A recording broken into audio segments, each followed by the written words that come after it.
Segunda. E agora você vai ouvir minha voz, filho da puta. Que você saiu lá do Renata Graziano. Fala um pouco como foi essa sua transformação e como você acessou esse outro mundo e como esse outro mundo também da militância política dentro da educação, como ela te alcançou e como isso pôde também te auxiliar nessa demanda psicológica, né, dessas necessidades que nós temos, como que isso também pôde completar aí na sua caminhada, mano. Fala um pouco pra gente aí como que é essa sua saída de uma escola pra outra. Fala, mano, aqui talvez esteja muito louco, tem outro bagulho aí, hein, mano. Como é que é isso aí? Fala como que é esse vislumbrar. Cara, como você falou várias vezes, né? O sétimo F lá. Pô, lá no Renata a gente era a galera nova, assim, querendo só zoar, não tinha TikTok, não tinha nada na época, então nós era na sala mesmo, zoeira e tal. E diversas vezes, direção, convocação, não por fazer algo errado, mas por estar ali, né, brincando, zoando, é criança. E aí teve essa questão do psicólogo, que foi nessa época, e eu falei, pô, né, aí chegou uma hora ali que eu fui vendo, e aí eu vi que tinha outros caminhos pra mim estar seguindo. E aí apareceu o Grêmio Estudantil. Aí na hora, meu primeiro ato como Grêmio Estudantil foi aqui na minha cabeça. Pô, cadê as festas e os eventos culturais que tinha? A gente só tinha sarau. Excursão. Tipo, a gente sarau e excursão. Foda. Sarau era top, mas tipo, cadê as outras coisas que o pessoal sarau, porque nós tinha que levar o sarau ao povo, nós teve que mandava, estourar um asfalto lá pra rolar um sarau. Pros moleques começar a vislumbrar outro bagulho. Exatamente. Aí ele começou a vislumbrar outro, porque na escola ninguém aceita outros bagulho. Aí vamos lá, arrepia. E aí eu vi o sarau, a gente já tinha o sarau, eu falei, pô, porque o pessoal da manhã tem outras coisas também, não é só o sarau. Eu falei, pô, vamos ver. Aí eu fiquei sabendo, porque o Grêmio daqui sempre foi de manhã e da noite. Aí eu falei, não, eu tô no 7º ano e eu vou fazer um Grêmio aqui com a escola toda. Porque o Grêmio não é só pra manhã, o Grêmio não é só pra noite. E aí a gente fez uma chapa, ganhamos. E a gente seguiu. À tarde, isso aí? Foi à tarde? À tarde, foi. Zé, à tarde. No 7º ano eu virei presidente do Grêmio. Olha. Fiquei aí por 3 anos e meio como presidente lá. Tumultuou tudo. E aí a gente foi seguindo. E aí o professor Rafael sempre fazia... A gente tinha aula dele na rua. Ele tirava a gente da escola pra comunidade pra gente ter uma aula de história. É louco. Entendeu? O negócio era... A gente ia pra Lesp. E aí em 2019 teve o caso de Paraisópolis. Que pra mim hoje em dia eu falo que foi o meu pontapé nessa questão do movimento estudantil. Que teve o caso de Paraisópolis, né? Os adolescentes morreram Foi lá 9? Foi 9?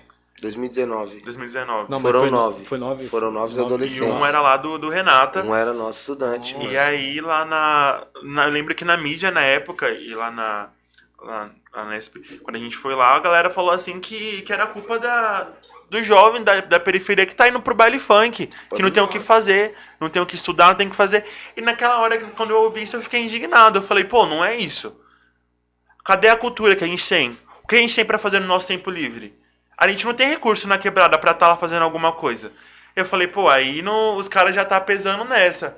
E aí, só que minha cabeça era muito pequena, e aí eu fui me aprofundando mais no assunto. Eu falei, não tem como também eu debater, porque hoje em dia, em todas as situações, a gente quer julgar. Mas é pouco mundo que fala assim, vamos mudar.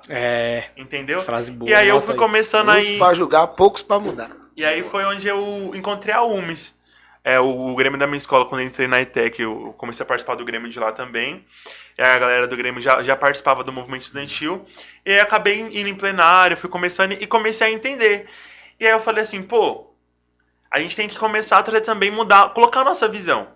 Porque, por exemplo, a gente tem uma galera do centro que, tipo, não vai ter a mesma realidade ou a visão que a gente tem aqui na Zona Sul. E aí, só que eu pensei, pô, a gente fazer o que aqui? Reclamar que a Zona Sul não tem nada. Reclamar que a Zona Sul acho que não tem esses recursos também. Não adianta nada, a gente tem que entrar nesses lugares e pegar o que é nosso. Pegar o nosso lugar para trazer essas coisas aqui para dentro. E eu fui lá, entrei na UMES com esse intuito de ajudar as escolas aqui da Zona Sul. Aí eu falei, não, a primeira coisa, quando eu ser diretor da UMES, eu vou lá no Renata, que era a escola que eu tava, vou ajudar a escola de lá. Porque, como eu falo, não foi culpa do Gustavo e dos outros 8 que morreram naquele dia tá ali. Porque eles não morreram pisoteados. A gente sabe por que eles Foi uma morreram. repressão, né? Entendeu? E não foi culpa deles estar ali. Foi culpa de um governo que não dá os recursos pra gente. E é por isso que hoje em dia a gente tem que trabalhar com o Grêmio. Porque é com o Grêmio que eu descobri que tem o CAPES, não sei se o senhor conhece. Boa. Cara, o CAPES eu fui lá ano passado, final Pô, do... senhor, eu tava me sentindo meio jovem aqui do lado dele. Senhor, Chama o cara de mano logo. Agora aqui. Não, é senhor, mano. Aqui, mano, Não, aqui. vai com o cara Nosso sentindo pai uma do energia de sertão. jovem aqui, Mano, pô. daqui a pouco você toma até benção. Minha mãe me ensinou. dado de Você realidade, dá mais valeu, benção mano. pros mais velhos. Não, foi Dá mal, benção aí. pros mais velhos. Mas aí foi através do Grêmio que eu descobri o CAPS também, né? CAPS. Porque a gente viu que já, como não tá fazendo nada, o Grêmio foi lá e falou assim, pô, tem alguns recursos que, pra quem acha que tá precisando conversar de alguns... Boa. Aí eu falei assim, pô, eu acho que tô precisando, eu tomei essa iniciativa.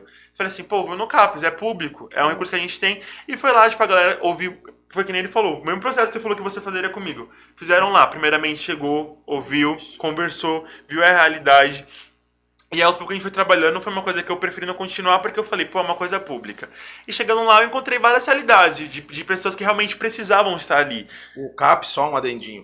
O CAPS é o Centro de Atenção Psicossocial, é vanguarda esse trabalho, né? Eles não põem o médico como linha de frente de resolver, tudo é reunião de equipe, fazem uma escuta da hora. É um tipo de serviço que tinha que ser a grana investida triplicada, sacou? Porque é muito potente o trabalho do CAPS, né, mano? Você viu aí? E a E gente no- vê e que no não go- tem investimento esses E no trampos, governo né? passado teve vários CAPs fechados, né? Sim, Então. sim, Foi uma autodestruição. sim. E a gente percebe o quanto isso afeta, entendeu? E não afeta só os adolescentes, afeta toda a população. Porque é essa questão que tá abrangindo no nosso país, a desigualdade. Exato. A gente é um país que a desigualdade é imensa e a gente cada vez morre. E tipo assim, a gente não percebe, por exemplo, há 2 semanas atrás foi anunciado quase 30% de corte na educação aqui em São Paulo pelo governador. Aí você vê onde está isso na mídia. O povo não fala. E cada semana mais tem corte, tem ataque na questão da educação. E a gente não conversa sobre isso. Então a gente tem que colocar na cabeça dos estudantes. E você acha que é por isso? Por que eles estão tirando aula de história? Aula de um professor Rafael da gente? Porque eles sabem que a gente tem poder. Se a gente continuar tendo essas aulas de como é a vida realmente, eles são ferrados.